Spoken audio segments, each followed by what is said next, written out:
Hi, Phil Aston here from the Now Spinning group on Facebook and also on the internet on nowspinning.co.uk.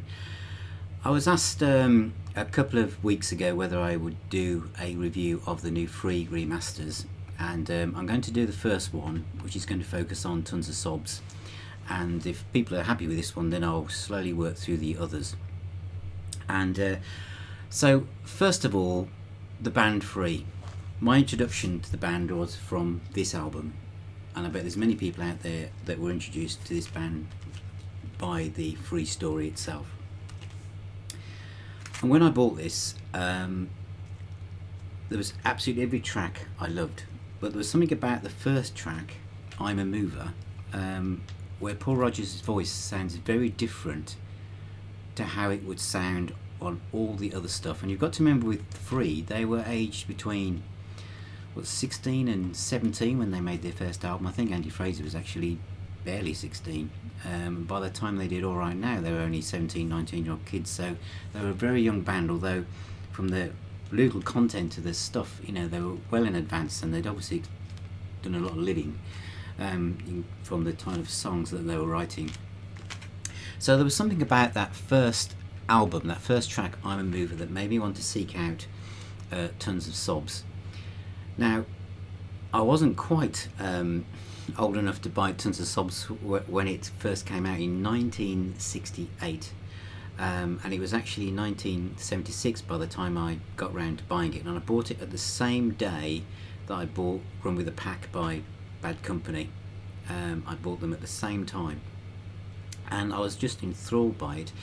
Those of you who have been members of the Now Spinning group for a while will know how another way I was introduced to Free was by the live version of Mr. Big from Free Live, and what that meant to me when Alan Freeman played it on his radio show.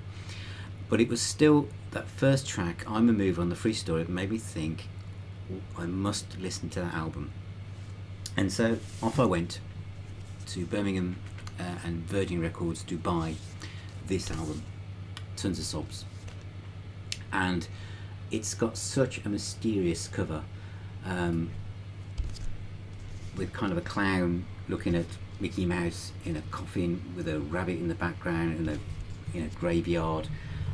On the inside cover you've got the band looking very mysterious, Paul Kossoff looking absolutely as if he could rule the world, and then this blurred picture on the right hand side, and the fact that it starts with a track called Over the Green Hills part 1 and ends with part 2 on the end of side 2. And that's the back cover. I wonder if I can just open it out so you can see the full glory of that gatefold sleeve. So that is the cover for Tons of Sobs, 1968. Now the version I've got has got the island, tropical island on the front, on the inner label. Now a lot of people get really hung up on what version of they should have or have got, and this originally came out on the Pink Island label, and I have to say that kind of thing means nothing to me. I personally, the album I bought at the time that I bought it is the one that means the most to me. They're like albums are like diaries in a way. I remember posting a picture of Sauce Full of Secrets by Pink Floyd, and somebody commented saying, oh, you know, that's not bad for the early 70s version. This doesn't bother me. This obviously is an early 70s version of Tons of Sobs, and it's the one I bought. I'm not bothered if I had the Pink label one, because this is the one I bought at the time, and this is the one I've kind of treasured, really. So as the age of vinyl kind of shifted to CD, this originally came out on CD I think in the early 90s, and it was pretty ropey, I feel, and it was 2002 that the kind of first remaster appeared, and this was it. And I really look forward to these, and I know many of you bought them all, because on the kind of spine they form a picture of Paul Kossoff or Paul Rodgers, depending on which way round you have them. They also came with an absolute abundance of extra tracks, and this one came with quite a few BBC sessions, Blues Jam, Guy Stevens Blues, which is on the box set actually, and also different versions of Visions of Hell, which is a track with an outtake. And pink label is actually reproduced there, and little booklets. Now the booklets for this remastered 2002 came with extensive notes, also some detail on the extra tracks as well, with the original pictures plus pictures from the time. So great stuff. And then it was someone on the music group who started saying that actually these remasters sound a bit pants compared with what came in 2016, apparently. And so almost begrudgingly, I went and purchased this one and the Heartbreaker one first of all, to see if really there was a difference with these remasters. The first thing that kind of almost put me off, which did put me off actually for a while, was the fact there are no extra tracks on the 2016 remasters at all. The cover work is a little bit dark, not quite like the vinyl, and the other one actually has more detail on the cover. On the inside, again, they've reproduced the original pink label, and the booklet this time just has pictures of the band from the period, so they've not kind of lost it completely. This is mastered by Andy Pierce, who knows his job, it has to be said. And so again, some of the pictures that reproduction is not quite as good as vinyl. However, what does it sound like? I have to say that this trumps this, which was the 2002 one. There's something about the soundstage, the clarity of the musicians, the warmth of it. It's probably as close as you'll get to vinyl without having all the cracks and pops you get with that than you're ever going to get. It sounds absolutely fantastic. Now you have to remember that this is 1968. This is produced by Guy Stevens, who probably had them in about 48 hours. It's raw. It's probably recorded on 4-track, I don't know, 8-track probably max. But it is fantastic. It sounds unlike any other Free album. And Paul Kossoff is on fire on this. Andy Fraser hasn't quite got his mojo for writing the songs yet with Rogers. They're nearly all Rogers compositions, apart from Moonshine is written with Kossoff as well.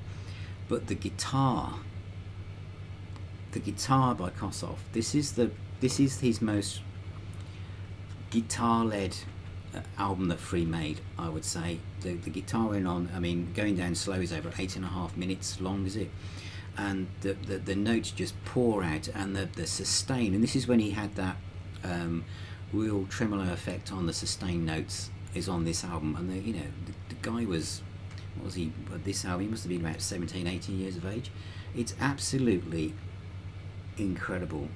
I mean, Over the Hills of Part 1, the way it comes in, it's so mysterious, and then the lead work comes in for the track Worry. It's just absolutely brilliant. You've got Walking My Shadow, which is actually also covered by Tommy Bolin in about 1974 as well. And Wild Indian Woman, as I said, Going Down Slow. I'm a Mover, and that song about life's a game just made for fun and everything. It's just, the lyrics are just so mature, for how old they were as a band. The Hunter, not quite the Free live version. There's some really funky keyboard in there, but it's really cool. But Sweet Tooth is actually my favourite track. I think Kossoff's playing on that, and then when it goes into that groove about 2/3 of the way through, it's just absolutely fantastic. So, should you buy the 2016 remasters? If you are a Free fan, and they're one of my favourite bands, and there's loads of bands who could release their remasters again and again, and I'm not going to bother. It'd be like Yes for me. I've bought them now, so if they do it again, unless Steve Wilson gets involved, that's it. But for Free, they are one of those bands. The 7 albums they made, and but this is the first one, and this is part of the UK blues boom. Whatever you might think of people like Clapton or Gallagher, whatever you think, Paul Kossoff, when he arrived with this, was incredible. And I just think everything about this album, the cover, the mystery behind it, Island Records, it's just fantastic. So probably one of the best blues rock debuts of all time. And as I said, if you're a fan of blues guitar, this is where Kossoff made his mark. He might have, later on, pulled back on the amount of notes he was playing. He never played millions of notes, he's not that kind of guy, but all the notes he plays are on target, and this is a classic piece of blues, classic rock, and every home should have one. Thank you.